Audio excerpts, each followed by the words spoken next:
একদিন জঙ্গলে নতুন একটা পাখি আসে, টিয়া পাখি। তার নাম রঙ্গা টিয়া।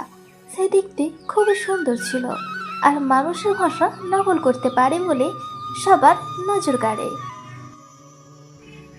হ্যালো বন্ধুরা, আমি শহর থেকে এসেছি।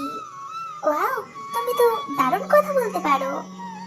আমরা তাহলে এখন অনেক মজায় কাটাবো দিনগুলো, তাই না টুনি? আমার গলার জড়ি শহরের লোকেরা আমাকে খাঁচায় রাখতো আর গান শুনতো। ওহো, তোমার গান শুনতে কে আছে এখানে? চলো তাহলে একটা গানের প্রতিযোগিতা করি। যার গান সবার মন জয় করবে সেই কিন্তু সেরা হবে। টুনি তো ভীষণ মন খারাপ।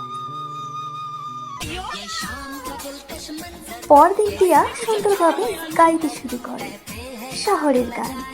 মজার শব্দে সবাই অনেক মজা পায়। টিয়া তো অসাধারণ।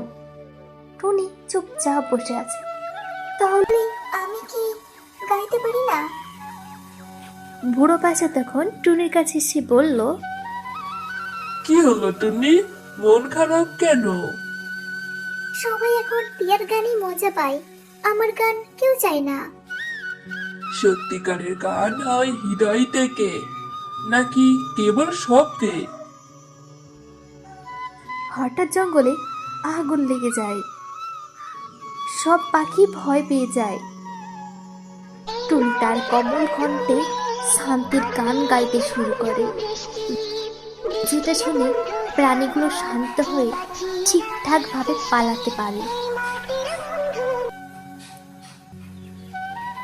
টিয়ার গলা মজাদার, কিন্তু টুনির গানে প্রাণ আছে। টিয়া তখন বলে টুনিকে, টুনি, সত্যি অনন্যা তুমি। আমি অহংকার করেছিলাম। আমি টুনি ও টিকুর বন্ধু হতে চাই। আমি গান গাবো, কিন্তু হৃদয় দিয়ে। তাহলে আজ থেকে আমরা তিনজন একসাথে গান গাই, খেলি আর জঙ্গলে সবাইকে আনন্দ দিই। ঠিক আছে, তাই হবে। আজ থেকে আমরা আবার সবাই নতুন নতুন বন্ধু, আর সবাই নিজের নিজের